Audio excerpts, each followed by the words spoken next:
Bonjour à tous, nous sommes déjà fin février, donc il est temps pour moi de vous présenter le prochain numéro d'InfoPêche, le numéro de mars-avril. Un numéro important parce qu'on sort lentement de l'hiver et arrive enfin le printemps. Les beaux jours, les poissons vont commencer à se mettre en activité et il est possible de pratiquer de très nombreuses pêches à cette époque, même si elles sont souvent un petit peu délicates parce que évidemment les poissons vont aussi également se préparer à la fraye.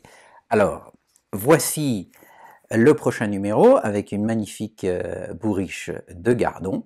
Vous verrez qu'on parle d'ailleurs beaucoup de la pêche du gardon, mais qu'on aborde aussi évidemment les pêches de carpe, les pêches au feeder, enfin toutes les pêches au cou, comme à notre habitude. Voilà, alors on va le feuilleter ensemble et vous allez voir un peu ce qu'on vous a concocté.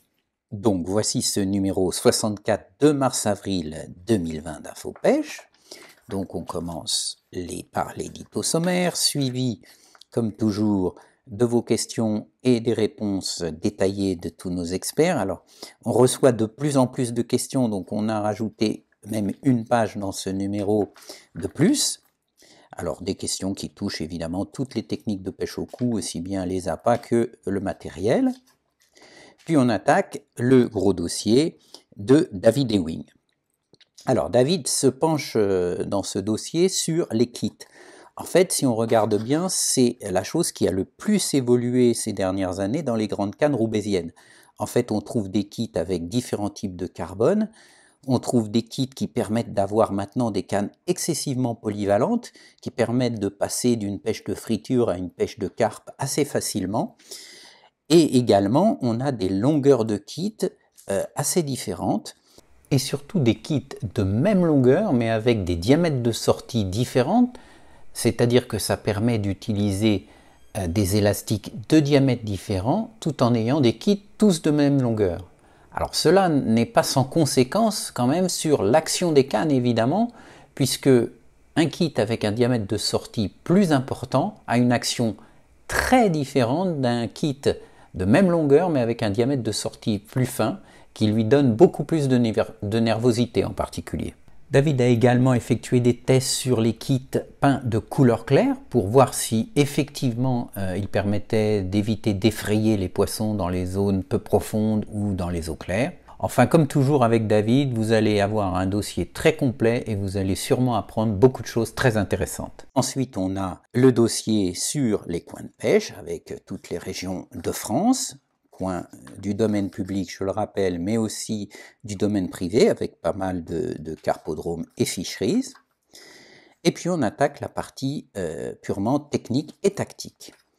Alors on commence avec un sujet en pleine ville, du street fishing. Alors on connaît le terme plutôt pour les pêcheurs de carnassiers, mais ça existe depuis très longtemps. Et les pêcheurs au cou ont de tout temps pratiqué également en ville, même si c'est pas toujours facile de s'installer, comme on peut le voir ici. Alors on a fait un sujet avec Gérard Trinquier et Sébastien Thomas, et vous verrez qu'ils pêchent à peine à 5 mètres l'un de l'autre, mais ils ont utilisé deux techniques complètement différentes.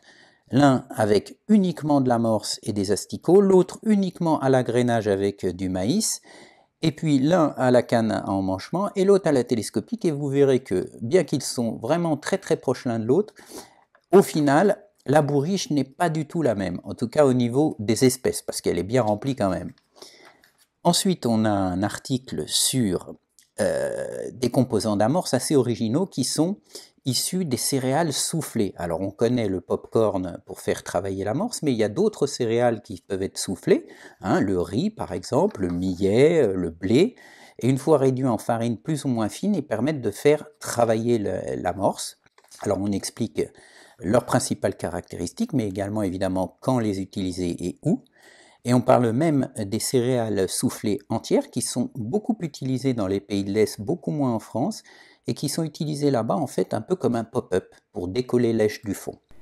Puis on vous propose de réaliser un rêve, celui de pêcher avec l'un des plus grands noms de la pêche au cou, en l'occurrence le quadruple champion du monde Bob Nudd, lors d'une journée de pêche fin juillet dans la région d'Amiens, où une dizaine de nos lecteurs seront sélectionnés pour passer la journée, faire un petit concours avec Bob Nudd et pour l'occasion avoir même la possibilité de remporter une panoplie complète de pêche au feeder de chez Browning d'une valeur de 650 €. Alors vous avez tous les détails ici, on y reviendra sur notre page Facebook. Vous pourrez également retrouver ce jeu sur notre site internet. Donc n'hésitez pas à participer. Puis on a un article sur la pêche du gardon dans un canal du Pas-de-Calais qui a comme caractéristique d'être très peu profond et surtout avec un fond recouvert de vase. Donc avec Germain Wetz, nous nous sommes rendus sur place et nous avons vu quelles étaient les possibilités au niveau des stratégies d'amorçage, des montages, du rappel, agrénage ou mini-coupelle pour se sortir de ce type de situation assez difficile mais finalement assez courante. Puis on a un article avec Baptiste Courtelmont sur la pêche au feeder en carpodrome dans des eaux encore relativement froides. Alors je sais que quand on parle de pêche au feeder, de pêche en carpodrome, il y a beaucoup de gens qui pensent que c'est facile.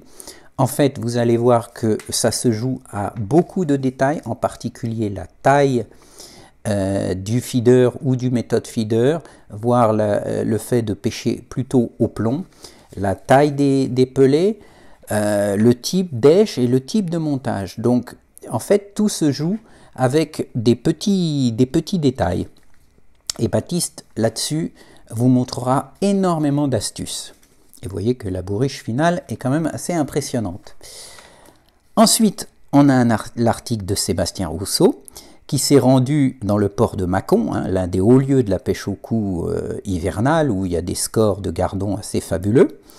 Alors la caractéristique de ce parcours, c'est que c'est assez profond, il y a 4 à 5 mètres d'eau, mais les gardons se tiennent plutôt cachés sous les bateaux à cause de la présence des cormorans, et donc il faut réussir à les faire venir le plus vite possible. Donc il faut une amorce qui travaille de manière assez intense, mais sur une très courte durée, parce qu'ensuite évidemment on veut garder les poissons sur le fond et sélectionner les plus beaux poissons. Alors vous verrez avec Jérôme Lagarde qu'il y a en particulier 2 ou 3 petits produits intéressants à ajouter à votre amorce pour réussir à obtenir l'effet désiré.